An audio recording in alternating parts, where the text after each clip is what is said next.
کہ بابا میں افغاں ہو گئی ہوں، شیعہ سنی کو لڑوایا جا رہا ہے۔ اب مودی صاحب بڑی خوشی سے کہتے ہیں کہ جی میں نے تو گھس کے مارا ہے آپ کو ملک میں، تو پھر کرم کا ذمہ دار کون ہے؟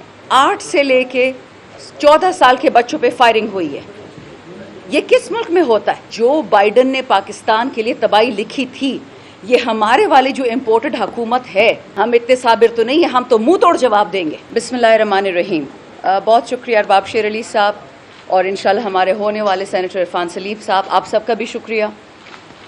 پاکستان جی ایک بہت نازک نہج پہ کھڑا ہے آج، یہ آپ مجھ سے لکھا ہوا لے لے۔ یہاں سے 10 قدم آگے کرم ایجنسی میں، جو کرم ایجنسی ہوتی تھی پڑا چنار میں، جس قسم کا تشدد ہو رہا ہے، ایک چھوٹی سی خطہ ارض پہ شیعہ سنی کو لڑوایا جا رہا ہے۔ یہ عمران خان جب پرائم منسٹر تھا، جب ہماری حکومت تھی، نہ دہشت گرد تھا، نہ بم پھاٹ رہے تھے کوئی، نہ پولیس کو کوئی مار رہا تھا، نہ فوج کو کوئی مار رہا تھا، بہت اسکرمشز ہوتے تھے۔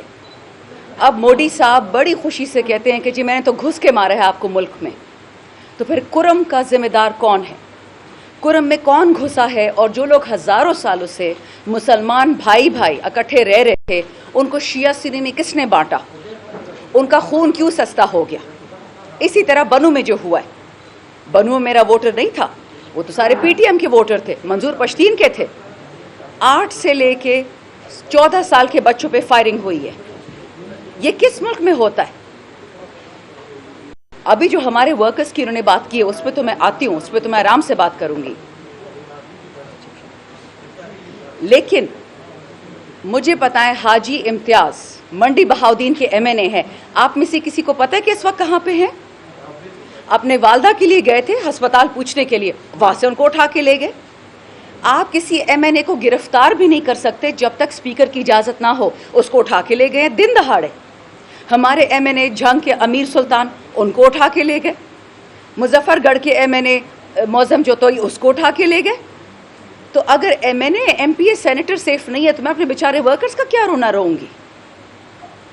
ڈاکٹر یاسمین جیل میں بیٹھی ہوئی ہے، عالیہ حمزہ جیل میں بیٹھی ہوئی ہے، اور پتہ نہیں ان کے پاس کون سی یہ ٹائم ٹریول مشینز ہوتی ہیں کہ ایک ہی دن میں عالیہ اور سن 5 جگہ پہنچ جاتی ہیں۔ گجرانوالے بھی پہنچتی ہیں، سیالکوٹ بھی پہنچتی ہیں، اسلام آباد بھی ہیں، ہر جگہ پہنچ گئی ہیں، ہر جگہ ان پہ ایف آئی آر کٹے ہوئے ہیں۔ مجھے یہ نہیں سمجھ آتی کہ جو بائیڈن نے پاکستان کے لیے تباہی لکھی تھی، یہ ہمارے والے جو امپورٹڈ حکومت ہے، یہ کس خوش فہمی میں ہے؟ ان کو کیا لگتا ہے کہ ہم فلسطینی ہیں؟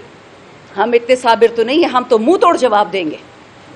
ہمارے ملک کی طرف کوئی گندی آنکھ اٹھائے گا، یہ خواب دیکھنا چھوڑ دیں کہ جی کے پی کے کو افغانستان کو دے دیں گے اور بلوچستان کو ادھر بانٹ دیں گے، یہ خواب کوئی نہ دیکھے۔ یہ یاد رکھے، ہم پاکستانی تھے، ہیں اور رہیں گے۔ ہمارا صوبہ، ہماری زمین 1 انچ کسی کو نہیں دیں گے۔ آپ شیعہ سنی کیا، آپ ہر لڑائی کروا کے دیکھ لیں، یہ ملک کہیں نہیں جا رہا۔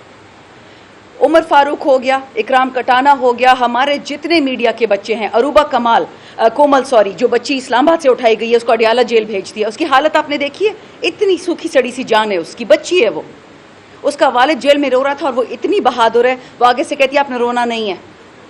یہ دن آ گیا کہ بیٹیاں اپنے باپ کو کہہ رہی کہ بابا میں افغاں ہو گئی ہوں ٹیررزم میں، دہشت گردی میں، لیکن آپ نے رونا نہیں ہے۔ لعنت ہے ایسے لوگوں پہ جو باپ اور بیٹی کے لیے یہ دن لے کے آتے ہیں۔ آپ سب کے ساتھ یہ ہوگا، جو یہ کروا رہے ہو یہ یاد رکھو، یہ کوئی نہیں بھولے گا۔ پھر بائیڈن بچانے آپ کو نہیں آئے گا۔